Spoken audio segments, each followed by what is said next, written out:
करता हूँ। मिताली जोड़ रही, पहले इन्फोसिस बता देता हूँ, उसके बाद मिताली से सारे बाकी इंपॉर्टेंट रिजल्ट बल्कि इंपॉर्टेंट बैंक्स पे चर्चा कर लेंगे। इन्फोसिस लेकिन पहले ग्राफिक स्क्रीन पर लेकर आइएगा।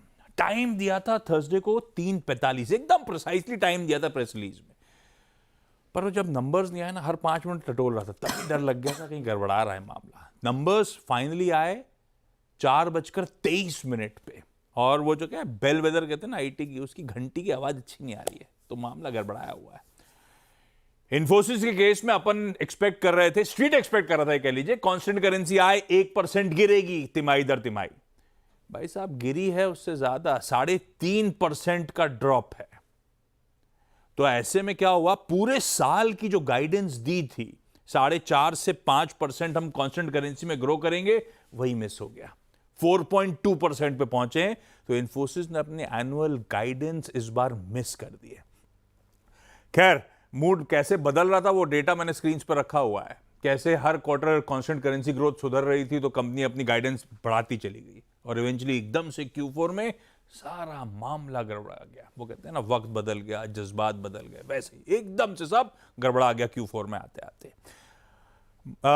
दूसरी इंपॉर्टेंट चीज, FY26 की गाइडेंस, पूरे नए साल की गाइडेंस 0 से 3% की बात करी। अपन मान के चल रहे थे 2 से 4% का गाइड करेगा, पर 0 से 3% बहुत बुरा नहीं है।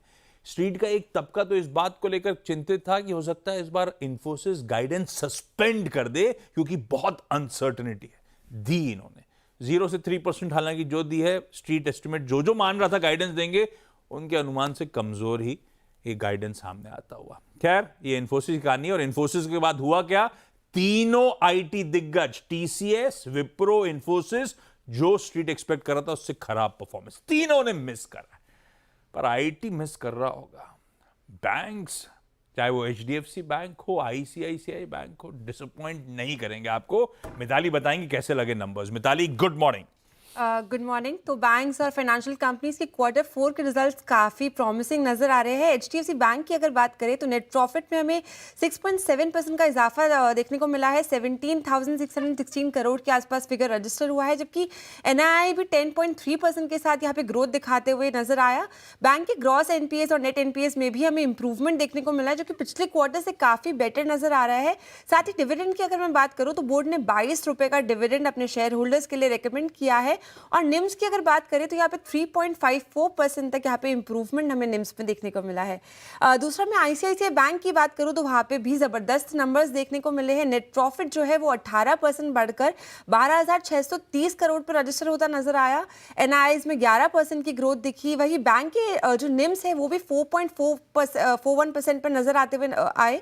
NPA लेवल्स में भी हमें इंप्रूवमेंट देखने को मिला है। साथ ही डिविडेंड की अगर बात करें तो यहाँ पे 11 रुपये का डिविडेंड बोर्ड ने प्रपोज किया है अपने शेयर होल्डर्स के लिए।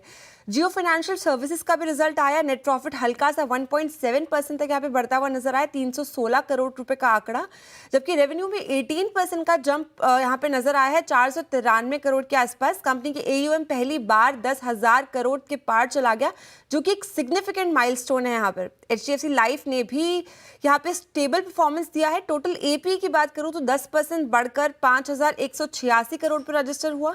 VNB में 11.5% की ग्रोथ देखने को मिली, और VNB मार्जिन भी 26.5% तक ग्रोथ होता हुआ नजर आया है। टाटा एलेक्सी की अगर बात करें तो यहाँ पे थोड़ा मिक्स्ड परफॉर्मेंस देखने को मिला है।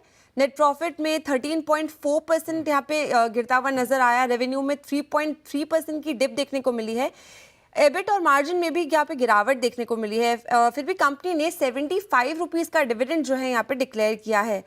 यस बैंक की अगर बात करें हम तो यस बैंक का Q4 performance strong turn around performance था। नेट प्रॉफिट में 63% की ग्रोथ देखने को मिली। साथ ही NIIs भी 6% के आसपास बढ़ते हुए नजर आए। ग्रॉस NPA 1.6% पर स्टेबल था। प्रोविजंस थोड़े बढ़े, लेकिन NIMs की बात करें तो 2.5% तक इंप्रूवमेंट यहाँ पे देखने को मिला है। ओके, ये सारे इंपॉर्टेंट नंबर्स इन पे अपन खुलते ही रिएक्ट कर रहे होंगे, और नीडलेस टू से इन नंबर्स के बाद बट ऑब्वियस है, निफ्टी बैंक खुलते ही नए रिकॉर्ड उच्चतम स्तरों पर कामकाज करता हुआ आपको नजर आएगा, और निफ्टी उस तरफ अग्रसर नजर आएगा।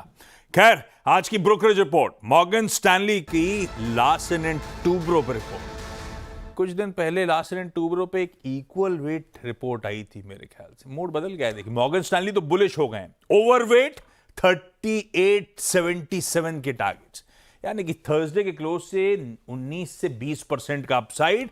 ये कह रहे हैं ये इंडिया के केपेक्स का एक बेलवेदर है और मिडल ईस्ट का भी। तो कोर अर्निंग्स एक्सपेक्टेड है FY25 से 28 के बीच में 20% की सालाना दर से बढ़ रही होंगी। FY25 की समाप्ति करी इन्होंने एक मेगा ऑर्डर के साथ, थर्ड स्ट्रेट ईयर, और ये मान के चल रहे हैं कि FY26 में domestic order book bounce back strongly करती हुई नजर आएगी। रेडा पर रखिए स्टॉक को। क्विकली छोटा सा ब्रेक के उस पर जब लौटूंगा तो HDFC सिक्योरिटीज के अनुज गुप्ता साहब